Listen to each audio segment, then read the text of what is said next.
Hello everyone, Prime here, and I hope you've had a great day, because today we're going to be going over the lore behind some of the Odyssey skins in Smite. Now, we're going to start off with Fenrir. I'm hoping that we can cover more skins than just Inugami Fenrir, but if we can only cover Inugami Fenrir, then I guess that's just the way it'll go. Inugami in and of itself means dog god, or dog spirit, and the alternative names were Ingami or Irigami. There were sorts of spirits of possession, or familiars, that were specific to West Japan. They looked like ordinary dogs in their day-to-day lives so that they could blend into society and fit in there, but their true forms were a bit more sinister, at least in appearance. A mummified dog head isn't the kind of thing you could just show to friends when you bring them round or, you greet people in your home. But that's where they usually were kept, these mummified dog heads specifically, and these were the Inugami. Now, they could live forever and were created in a very specific way. Only skilled sorcerers were able to form these spirits through fairly vile ceremonies, I must say. Quite disgusting, I'm sure.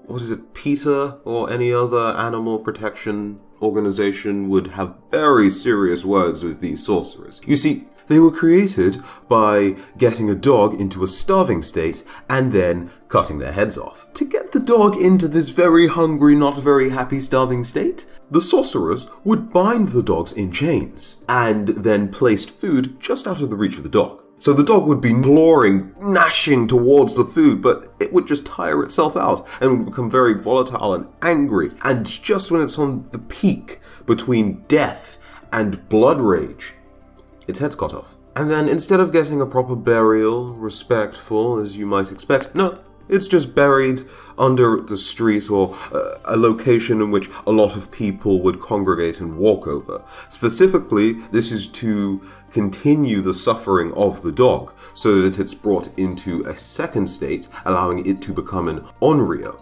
Now, there's one of two things that can happen here. Either the less likely thing happening being that the dog escapes in its spirit form. If it does this, it will roam around whatever location it was buried at and terrify people, perhaps even possess people, but we'll get more onto possession later. What usually happened was that the Inugami not escaping, or rather the mummified dog's head spirit not escaping, its head, and if you care for animals, you might not want to hear this. Perhaps skip about 30 seconds in the future, but the head is baked, and this binds the spirit of the dog to the sorcerer. And the sorcerer could do all manner of vile things to people. Remember what I was saying about possession? Well, if a person was emotionally unstable or weak, the Inugami could enter them through their ears and make a nest for themselves inside of that person's insides, the organs. You'd know that you were possessed by one of these spirits if you were to exhibit a good number of these symptoms. Barking like a dog, experiencing extreme jealousy, having stomach or skin pains.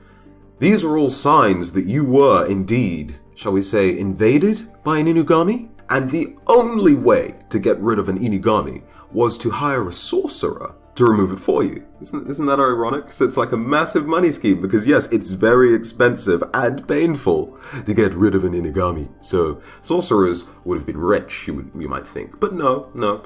Dabbling in Inugami sorcery was outlawed. If you were to curse someone or were suspected of having cursed someone with the Inugami spirit, you would have lost all claims to whatever land was yours, and you would be banished from the town, city, or location that you were in. Which, considering the fact that this took place about 1,000 years ago, you'd expect more harsh punishments, like maybe the loss of a few fingers, no more tongue for you, I don't know, losing some other probably very painful to detach body part. But no. But also, it was typically rich people who partook in Inugami sorcery. So not everyone could do it because it was considered to be something that was fairly expensive to get into in and of itself. So there's that. Now, despite the disgustingly cruel and maniacal way, perhaps, that these spirits are created, whole families could keep them as pets. provided that they didn't let anyone outside of the family know that they had such a thing as a pet. Remember, despite how they're created, Inugami took the appearances of regular household dogs, and it could be any sort of dog you liked.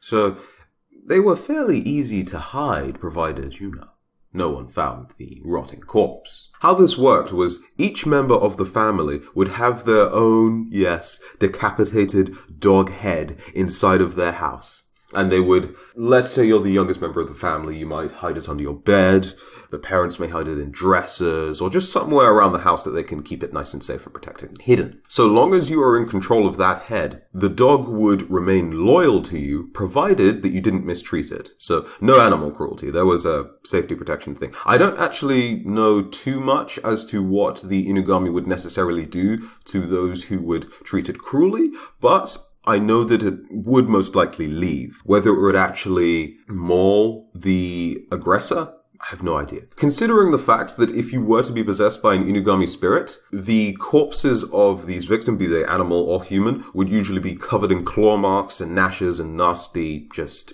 bloody things, then yes, most likely you were going to be mauled a little. So yeah, don't mess with Inugami spirits, and don't mess with Inugami Fenrir. That thing is, he's pretty OP, it seems.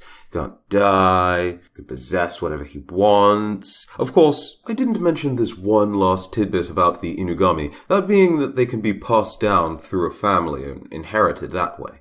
So, yes, they are still immortal, and they could be willingly passed down to your sons, daughters, so on and so forth, and your family could be a family of Inugami Tsukai, meaning dog god user.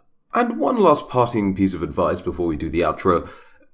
Don't ever get Fenrir in a game with the Ice Cream Ymir skin and Daji at the same time. So, that was the lore behind Fenrir's Inugami skin. I hope you enjoyed this video, and if you did, go ahead and leave a like. If you didn't, well, there's also other videos on the channel that I'm sure you may eventually come to like. So, check those out, and if you want to hear more from me, go ahead and subscribe.